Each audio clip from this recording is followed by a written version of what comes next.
Everything Co-op, bringing you information on how cooperatives can help improve your quality of life.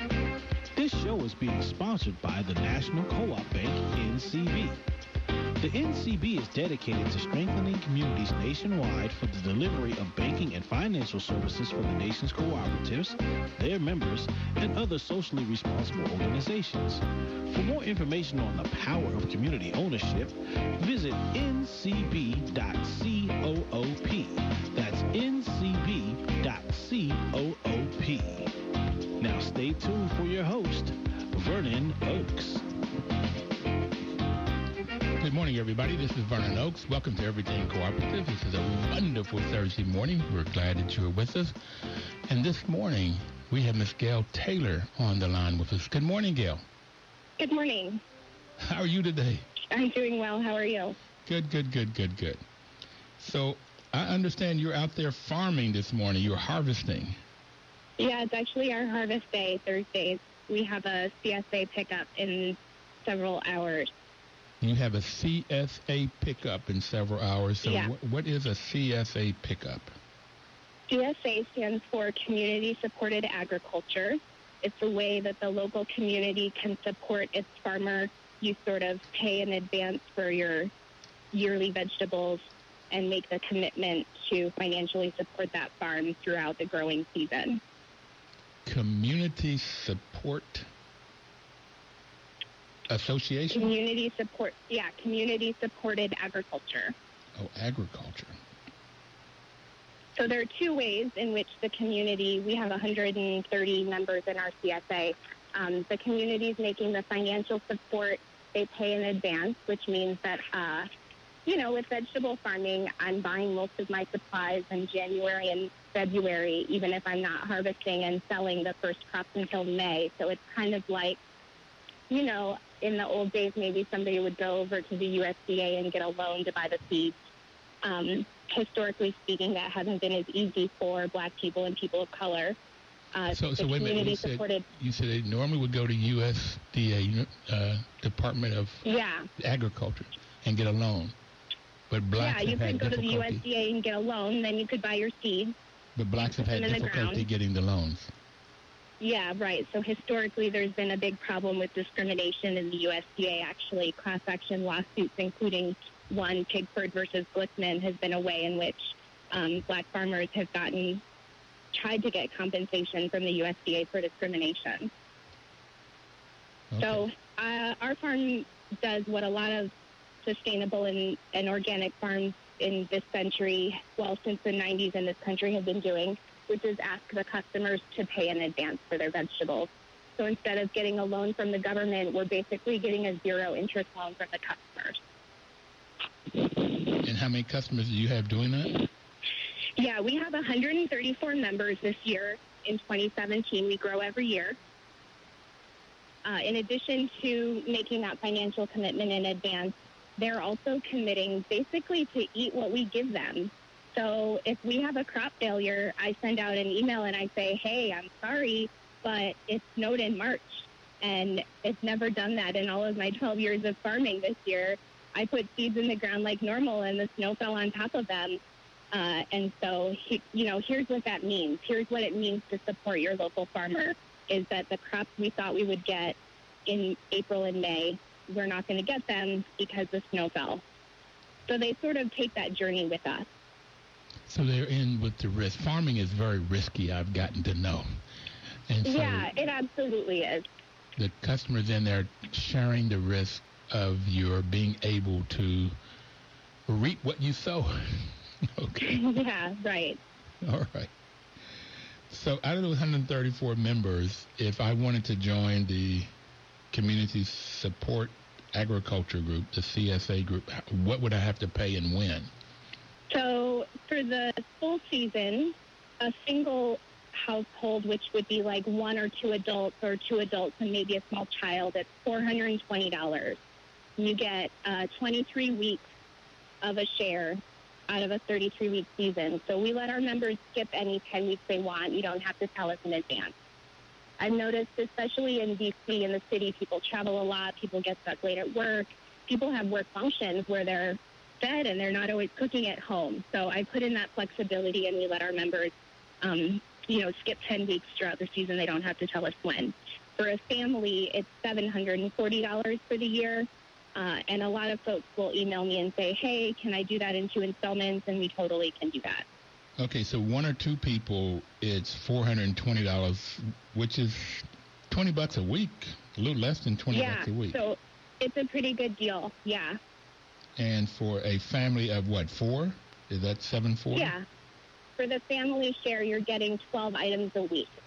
So today, I'm actually bunching spring onions right now. You would get like a bunch of leeks, a bunch of onions, a pound of potatoes, a couple pounds of tomatoes. We'll have, summer vegetables today, zucchini, peppers, eggplant, green beans. We do a lot of greens in our CSA, so there's sweet potato greens. It's called a multi-farm CSA, so one of the unique elements about what we do at Tree Part Harmony Farm is we really intentionally partner with other farmers. So you don't just get produce from our farm. You're going to get produce and non-perishable items from the farmers in our co-op. Gail, I don't know if you know this, but you say a lot in a very short period of time. Okay. And I got leeks and onions and potatoes and tomatoes and zucchini and green beans, and you said 12 things, so I picked up 7. That is what you're packaging right now for people. Yeah, it's a market-style CSA, so I'll show up tonight. Are you familiar with ECAC, the Emergence Community Arts Collective at the community center off Georgia Avenue near Howard? No, I am not. That's actually where we do the distribution. So it's Georgia Avenue near Howard. Yeah, Georgia and Euclid. So there's a capoeira group there, and then ECAC is a community group. So it's very much, in the center of the community. Well, Georgia and Euclid is right where the business school is. Yeah. So it's on the other side of the business school. So we set up a market-style CSA, and we put out 15 or 16 items, and people choose 12. And you do that tonight? Yeah, Thursday nights from April 6th through November 17th. Anybody listening who wants to join for the fall session, it's still that $18.75 a week, like you said, and we'll start the Thursday after Labor Day. People can join again. So how do I get in touch with you or people that's listening? Oh, right. So you can go to our email address, threepartharmonyfarm.org. And there's a little, if you click on CSA, join the CSA, there's a Google form you fill out. Okay. And do you pay the amount then? Yeah, if you want to pay by credit card, I'll send you an invoice by PayPal, or you can put a check in the mail. So if we wanted to start after Labor Day is the first weekend in September. It goes for how many weeks to November? I think that's 11 weeks. It ends the Thursday before Thanksgiving. Oh, that's convenient. You have fresh veggies on Thanksgiving. Okay. So that's... Yeah. So, and like I was saying before, this is a multi-farm CSA. So we work with farmers. Our farm, Tree Part Harmony Farm, is in the middle of D.C. and near Catholic University. And we don't have quite enough land here to grow some of the vegetables like sweet potatoes and winter squash, melons, pumpkins, that kind of thing. All those crops are coming from our partner farmers, from the members of the co-op. So a lot of times in the fall CSA, you might get like butternut squash, a lot of sweet potatoes. Those vegetables are coming from the Black Dirt Farm Collective on the Eastern Shore, or from Rainbow Hill Farm, an organic certified 20-acre farm in West Virginia. So each week I sort of like get together with all the farmers and see who has what, and then we put together this market-style CSA from that. So you have Black Dirt Farms in Eastern Shores. Yeah. And then Green Hills in West Virginia. It's Rainbow Hill Farm is owned by Gail Livingston. She's in Charlestown, West Virginia. I just met her. And oh, did you? Yeah, at the farmers market on H and 13th, I think it is. Yeah. I met her last weekend. What day of the week? On Saturdays or Sundays? It was Saturday. Yeah, Gail is an amazing farmer. She's got 20 acres up there in West Virginia. She has chickens, so she is able to bring in organic eggs to the CSA, which is great. Well, when she said her name was Gail, I was asking her, are you Gail from Three Part Harmony Farms? People get us confused a lot. Well, you're both attractive African Americans. I went on your webpage and saw your picture there. And I also rode by your farm this morning on the way here. I was hoping to get a chance to meet you, but I couldn't figure out how to get in to the farm. I see. But I saw somebody working in back from, I guess I was on 4th Street. Yeah, we started at 7 o'clock this morning. Okay. All right, I turned over about that time. All right, good. Okay. That's what I kind of assumed you'd be 6 or 7 farming. I am from West Virginia, but Bluefield, West Virginia. My father, we must have had an acre farm in the summers, but my father and my 3 brothers and I would farm. The only part I liked was the eating. That's the only part. Although I do want to get back out and get my hands dirty. That was kind of neat. I didn't like weeding, but I did like harvesting. That was cool. Okay, so you got a 2-acre farm inside the city. That's what I found so interesting. Yeah. Are there many spots that you can have a farm inside D.C.? Well, there's more than I think most people would believe, but no, there aren't that many. The thing about D.C. is it's relatively flat. We don't have a history of factories. There's not a ton of overdevelopment here. You know, we don't have a lot of tall buildings. There is actually, we're rated high for a lot of green space. There's plenty of places to put farms in the city, and honestly, vegetables don't take up that much space. All right, your customers are these individuals, 134 members, and is this the co-op part of this? Yeah, the 3 Part Harmony Farm is the farm that manages the logistics of doing the CSA for the 134 members. So I go through the work every week of reaching out to all the other farmers to find out what they want to contribute. So, like, for example, Gail will usually send me a text message on Monday morning. Okay. And then she'll deliver. We have a walk-in cooler at that parking lot that has, it's locked with a lockbox, so farmers can make their drop-ups off there, and I don't have to be there. And likewise, on Wednesdays, the extra produce gets picked up by the Catholic workers. They have a key as well to the cooler. They can pick up the donation, and I don't have to be there. So in the next minute or so, we have to take our first break. And I'm excited that you can farm inside the district, and you have a farm, 3partharmonyfarms.org. So far what I've gotten is, it looks like you get a lot of food for $18.75 a week. And I think so. And I'm a family of 1, and I don't know if I could even cook all of that food. So it would be yeah. Some people will share it. There's people who might show up with their friend or their coworker. Well, let's stop right here, and we'll come right back to that as soon as we take our first break. Gail Taylor will be right back.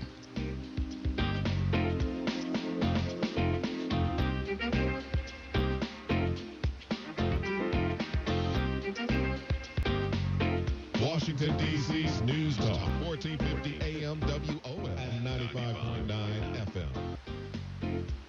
Information is power. This is Vernon Oaks with Everything Cooperative. The National Cooperative Bank sponsors this program to give you information about cooperatives, the things that are going on in the city and around the nation, quite frankly, around the world in cooperatives, such that you might look up co-ops. And like we're talking today, for most co-ops, you get a very, very good product, and it's competitive pricing, if not lower pricing. So we can get organically grown vegetables from 3 Part Harmony Farms right here in the district, and Ms. Gail Taylor is on the phone with us this morning. So just to repeat this, you can go to 3partharmonyfarms.org, sign up, and for $18.75 a week, you can get 12 different vegetables. Is that 6. all the time? No, sorry. It's every week you would get 6 items. Oh, every week 6 items. Yeah, the families would get 12 items. That is a lot for one person to eat. You were saying before the break you don't know if you can go through that in a week. I don't know if I could either. Thanks for clearing that up for me. Okay. Sure. Okay. I told you I met Gail Livingston from, what was that farm in West Virginia? Rainbow Hill Farm. She's a member of our farmer co-op. Rainbow Hill Co-op. And I think I bought 4 or 5 items from her on Saturday, and I haven't fixed all of those, so I may have to go in with my sister. She does it. Maybe if I buy, she'll cook. Okay. You were saying that people come in and buy together. Yeah, we have some folks, maybe friends or coworkers, they figure out how to do it together. We are definitely a community-supported agriculture. I want people to do this together, do it with friends, figure out how to support your farmer but not have it be stressful. So sometimes that might mean taking a break and sending somebody else. So there are people who might come one week and then their friend comes the next week. And that way, everybody wants to take a break from local produce and eat some avocados sometimes, Mm-hmm. There's a lot of things that we can grow in D.C. and the Mid-Atlantic. There's a lot of things we can't grow. And I think that it makes sense. You can support your local farmer without it taking over your whole life. Gail, how did you get started in this? Yeah, I got started by volunteering on a farm in Upper Marlboro. I was unemployed at the time and trying to figure out what the next step was. And in the meantime, had heard about this place where I could go and volunteer in exchange for vegetables. And I liked it, and they offered me a job the next season. So I started there in 2006, part-time, went a couple years, then to full-time, and then it just seemed like I had found where I wanted to land. I had stopped sending out my resume, stopped looking for another job, realized after all I didn't want to be in an office anymore. So what kind of work were you doing before? I did human rights work. I was working in the Solidarity community, the Latin American Solidarity community, working on anti-militarization issues and human rights in Latin America. I also had done some work volunteering on affordable housing issues in D.C. I'm a member of Empower D.C., so I guess you could say I was an activist. Are you from D.C.? I'm not from D.C. I came here in the late 90s after college, so this is home. Where'd you grow up? I grew up partly in Illinois, but we moved around a little bit, and I had spent some time in upstate New York before coming here. Did you have any farming in your growing up experience? No, I have a pretty typical story for what a lot of farmers my age, we call ourselves the return generation of farmers. My grandfather was part of the Great Migration. His family had picked cotton as sharecroppers in Mississippi, and he came north to work on the railroads, which is how I ended up being born in Illinois. So nobody in my family did any kind of agriculture. I mean, in fact, my parents worked really hard for my brothers and I to be able to go to college and get advanced degrees. I made this intentional decision to go back to the land, and there are several of us who've done this, so we call ourselves the return generation. Wow. Have you had any interaction with the Federation of Southern Cooperatives? Oh, yeah, of course. Okay. They're great, and especially one of the members of the Federation is MAC, the Mississippi something cooperative. We just 2 weeks ago were on a agroecology gathering with folks from MAC. They have a really amazing co-op down there too in Mississippi. So what kind of trip were you on?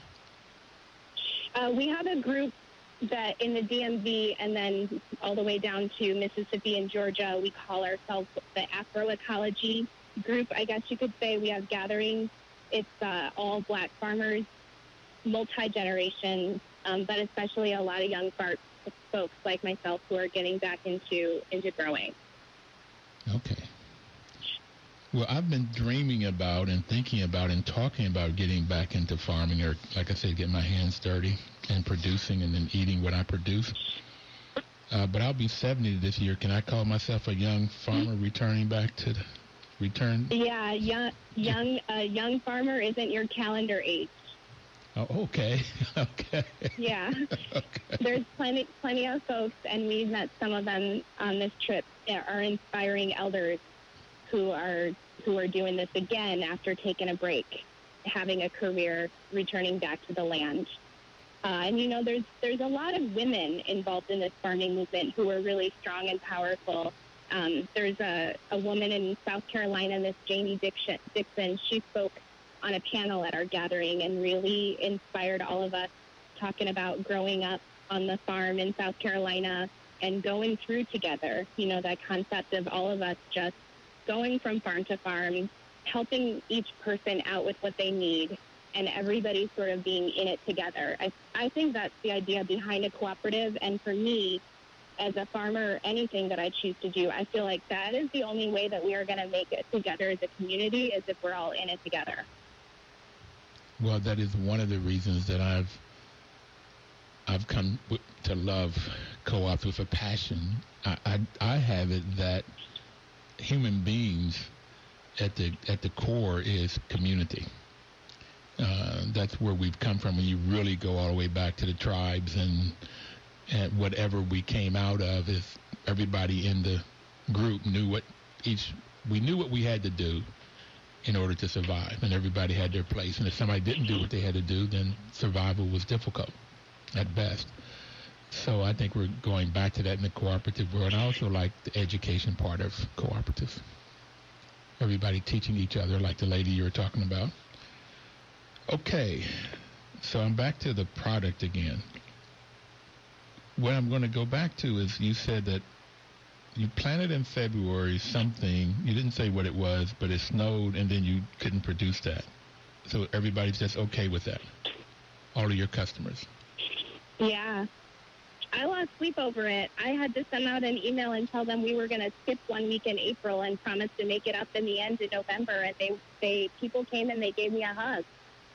I had nights in the end of March and April after that snowstorm where I would wake up at 4 o'clock in the morning and couldn't go back to sleep, right? It had snowed on my carrot seeds and my beet seeds and my lettuce seeds. But that's the community-supported agriculture. It's just such a blessing. And now we are on track to give everybody a bonus in November. We got back on track with their support and patience. Support, patience, and love. Yeah. Wow. So I want to ask you a question now that I normally wait to the end and ask. Sometimes I forget, but do you like what you're doing? Oh, of course. You have to. What about what you're doing do you love the most? I think that what I love the most is that I can see what I do. I show up every day and you see the results of the hard work. It's not like you're postponing until later the end product. It happens really fast here on the farm. You plant some seeds, it grows, you're harvesting the vegetables, sometimes 4 weeks, 6 weeks later. The harder you work, the more you get out of it. It's that clear. You're producing something. Okay, so we've talked about product and we've talked about price. I want to come back and talk a little bit about promotions. And we're going to take our second break. Gail, do you also love the interaction with your customers? I do. There's a lot of vegetable farmers that like to sell to restaurants, and I have to be honest, it's not as fun dealing with chefs. I really love to see, we have people who've been members of our CSA for 5 years, and I see their children come, and I know that I have been nourishing those children since before birth. It's just a really rewarding thing to be able to bike around DC and pass by people and know that I'm helping to keep them healthy, because we are focusing on not just growing vegetables, but really nutrient-dense produce that is really important for all of us in our health and well-being. Wow. So you have a hand in children being healthy, families being healthy. Yeah. Well, that's a much bigger product than vegetables. I can see why you love it. But that is the vegetable, right? Like food is medicine. That's one of the three the three tenets of the three-part harmony farm. Food is medicine, food is culture, food for our future. The food as medicine is a big, big part for us. We'll be right back. Please don't touch that dial. Thank you.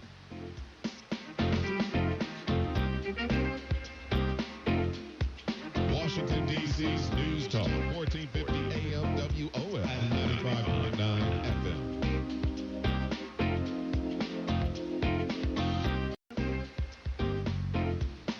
Welcome back, everybody. This is Vernon Oakes, and the program is Everything Cooperative. And Miss Gail Taylor from Three Part Harmony Farms is on the phone with us this morning. Gail, before we took a break, you said that three parts of Three Part Harmony Farm is food is medicine, and what were the other two?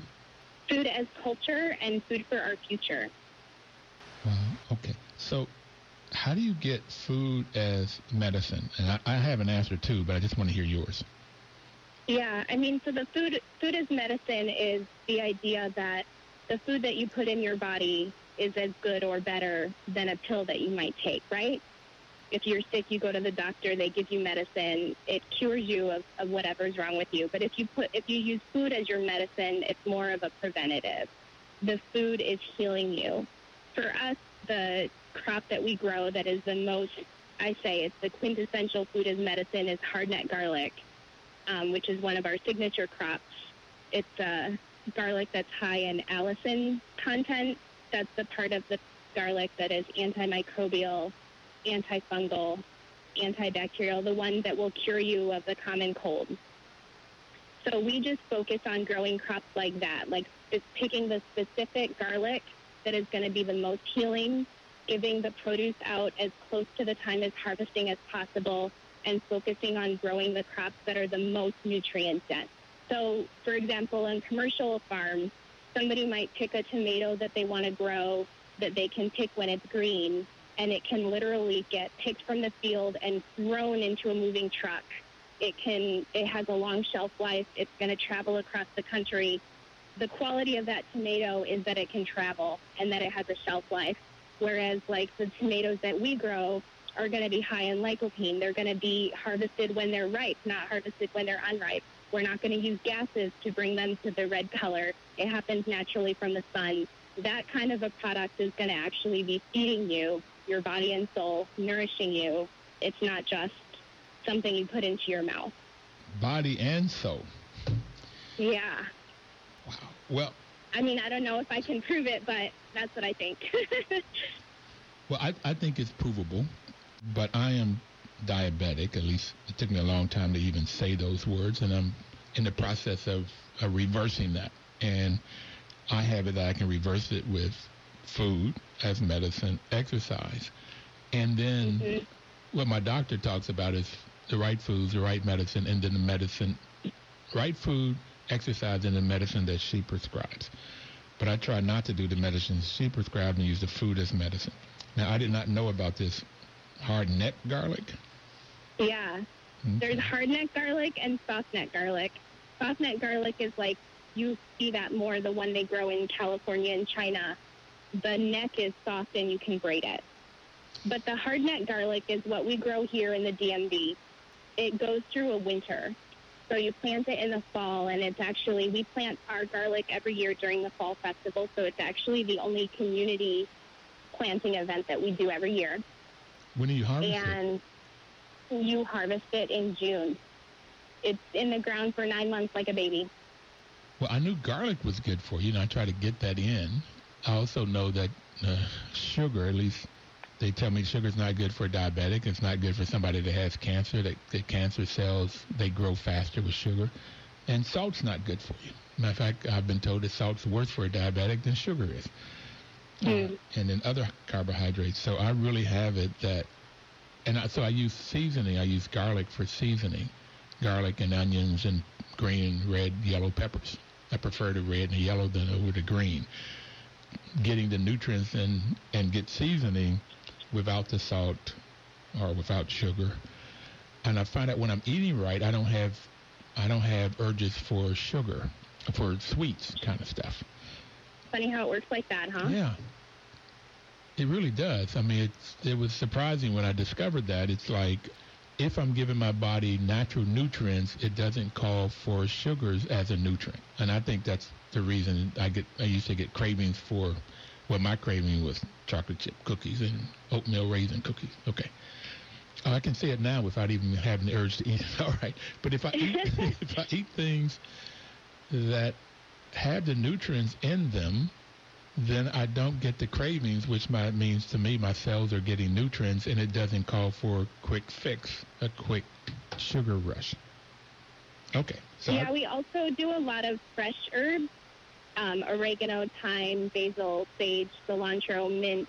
I find that when I'm cooking with herbs more, I use less salt. Well, I'm using no salt now. No sea salt, no other salt. But I want to do some of these.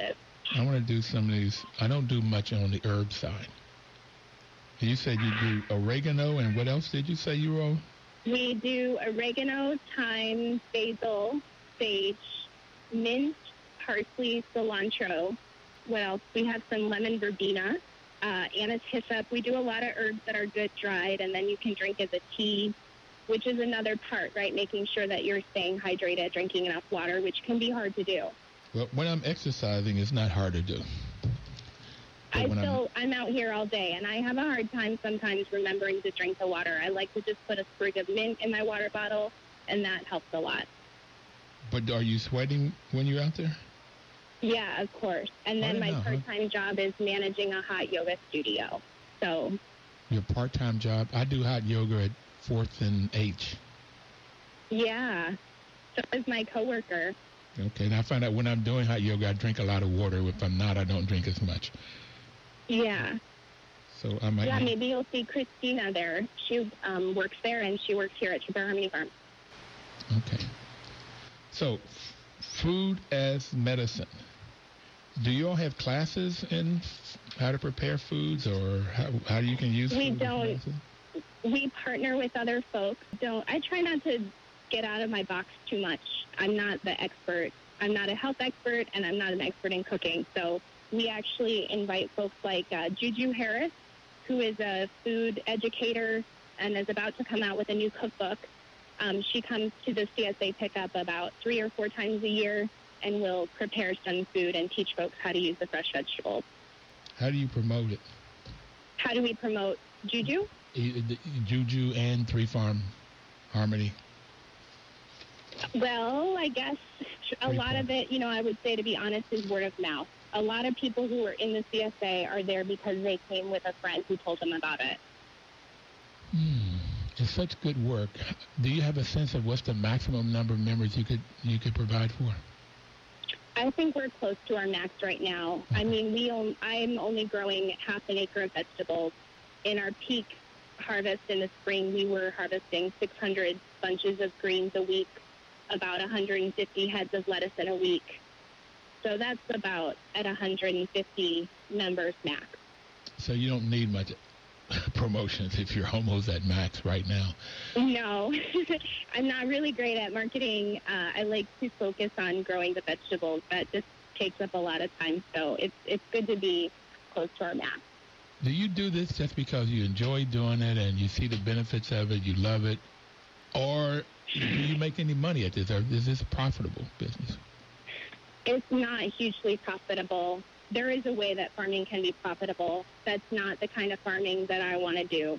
I would rather grow food for people, and even if that means that I'm choosing the produce that doesn't get the highest dollar amount, but because I think everybody should eat well. Everybody needs to have more kale and collards in their lives. I would say the way that farming is more profitable is by doing it in cooperation with other farmers. The economic benefits that we get by working together are immeasurable. And that's everything from being able to reach more customers because we're working together and maximizing what we all do well. It also means we save money because we buy things together. When Gail goes to the tractor supply store, she'll send me a text message and say, do you want me to get something for you? I'm driving there anyway. That could save me a whole tank of gas and a whole day just because she brings me the thing that I need. And it might sound small, but for a farmer, saving a day driving to the tractor supply store is a big deal. No, it doesn't sound small to me. What I talk about is the different types of co-ops, and you could have a worker co-op where the workers own it. You can have a consumer co-op, and where the people that uses the product or services own it, and that's like credit unions and housing co-ops and rural electric co-op. Or you have the two that a lot of farmers use as a purchasing co-op, where they purchase things together for the reasons you were just talking about. A lot of times you can get a better seed if you buy it in bulk and you get a lower price, or the purchasing, going and getting it. There's a lot of ways of saving money working together. And then it's on the other end, marketing co-ops that markets the products. You can get your product to more markets than you could if you're individually doing it. And if you've had a marketing co-op, then you get expertise, either on the purchasing or the marketing side. You get expertise that you wouldn't have yourself. So, yeah, that's what makes co-ops so great. You can save money, and you can get sell more to more markets than you would get if you're on your own. When you go to this black co-op, these black farmers, how many farmers, you say they're black farmers, ecosystems or ecology? Yeah, in the Afroecology community, that's a good question. How many in the community and how many attend a gathering are different numbers, right? Not everybody can come every time. I would say between New York and Mississippi, all in the eastern seaboard for us, several dozen farmers. Some of them are members of a group called SAFON, the Southeast African American Farmers Association. That's a group based out of, I believe, either North Carolina or South Carolina. They help black farmers get certified organic. Then there's MAC, the organization that's based out of Mississippi. There's a lot of different organizations, regional ones. And then nationally, there's BUGS, the organization that puts together every year the Black Farmers and Urban Gardeners Conference that in 2017 is going to be in Atlanta. Are most of them in co-ops, do you think, or do you have any sense of that? I would say that that's increasing. I think that it's clear to all of us that the way that we survive and actually thrive is through cooperation. So it's definitely, the growth is fast on that front. Okay, so for example, when we were in Durham this last time in July at the gathering, we went and got a tour of a new co-op that some farmers who actually are multi-generation owned family farms had just formed a co-op, and they are marketing their eggs together, among other things. I think they were called the Piedmont Triangle Co-op, and they are amazing. I mean, some of these farms are fifth-generation Black-owned farms, and it's the kind of story that is common in the South where, your parents want you to leave the farm, you go to college, you have a career, and like you're saying, 60, 70, it's not too late to start reviving that family farm, and they're doing it by forming a cooperative. Okay, we're going to have to take our third and final break. I thank you so very much. This is very exciting, Gail. But we're taking our final break, and we'll be right back.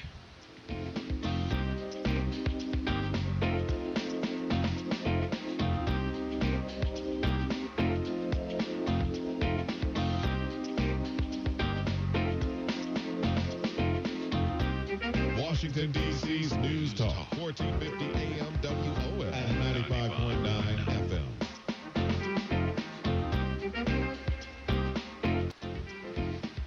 Welcome back, everybody. This is Vernon Oakes on Everything Cooperative, and we have Miss Gail Taylor, who is with Three Part Harmony Farms.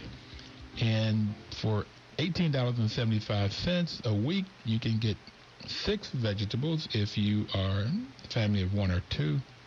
And if you are a family of 3 or 4, is it still the same $18.75, Gail? I'm missing it. No, so it would be double that. Okay.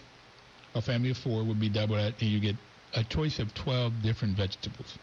And you pick up... so it would be twice as much food. So if you want to see the food, you can go down to Georgia near Howard, Georgia and Euclid near Howard. And what's that location called? It's called the Emergence Community Arts Collective. Emergence Community Arts Collective. So if they wanted to go by, they could go by this afternoon from what time to what time? We're there from 5 to 8 p.m. on Thursdays. So you were at the farm at 7 a.m. harvesting, and then you'll be distributing it from 5 to 8 p.m. So your day is from 7 to 8, or maybe you'll leave them. Okay. Sound like a farmer. Yep. It's a long day. All right. So, well, just real quick before I forget, if somebody wanted to volunteer, I saw on your webpage they can volunteer also, and if they do it regularly, they can trade that for vegetables. Oh, yeah, I'm glad you brought that up. This is a very important part of what we do. You can sign up to do a work exchange with us. You work for 3 hours, and in exchange, you get the same share, the family-size share, so 12 items for 3 hours of work. Well, that sounds like a lot. So for 3 hours, that comes out to be almost 40. It's like minimum wage. Like $40. Okay, $12 an hour. Yeah. Okay. So, and you can sign up by emailing me, Gail at 3partharmonyfarm.com, or you can call me 202-427-7146. We are going to start a new volunteer session after Labor Day. So you can sign up to get shifts, and we'll do a little orientation when you start in the fall in September. So what times of the day can somebody like me do? Is there, if you do a 3-hour shift? We start in the fall at 9 a.m., and we break for lunch at 1 p.m. So I just ask that you arrive in time to get your 3 hours of work done before we break for lunch. Okay. So you don't have anything in the afternoon? We don't. No, in the afternoon we do a different kind of work that doesn't really fit volunteers. Okay. So if you wanted to volunteer, yep. 3 hours of work between 9 and 1 in the morning. Yeah. Now, how often a week do you do that? You can come every week if you want, but I only require that you sign up twice a month. I know people have other things to do. Okay. And you can call Gail at 202-427-7146 or email And her. you don't have to have any experience. People ask me that all the time. I don't know what I'm doing. It's okay. You show up, bring your own water bottle and snacks.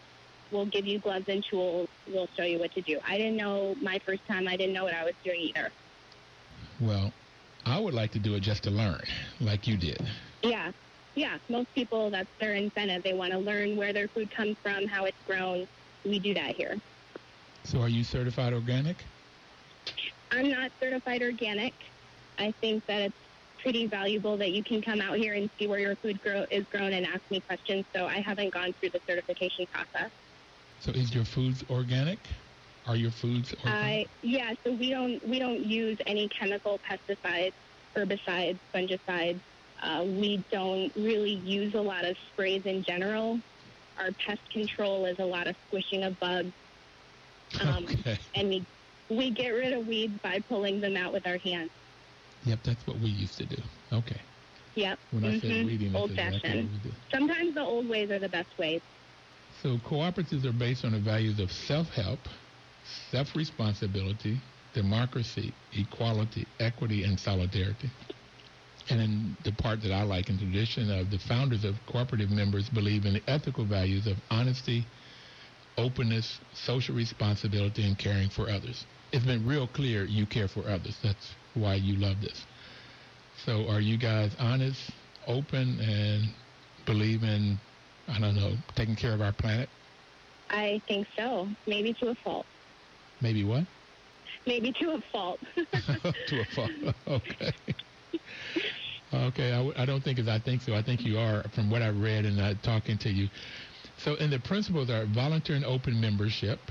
So it doesn't make any difference about gender or race or politics or religion. Just doesn't make any difference. So do you have open and volunteer members to your co-op? We do, although I would say it is very important for us in this space that everyone treats each other and the space with respect. This is a peaceful place. We're not really into any kind of speech So everyone is welcome, except it wouldn't really be good if you came and you were not respectful of the people who were here. Yes, I get that. Yeah.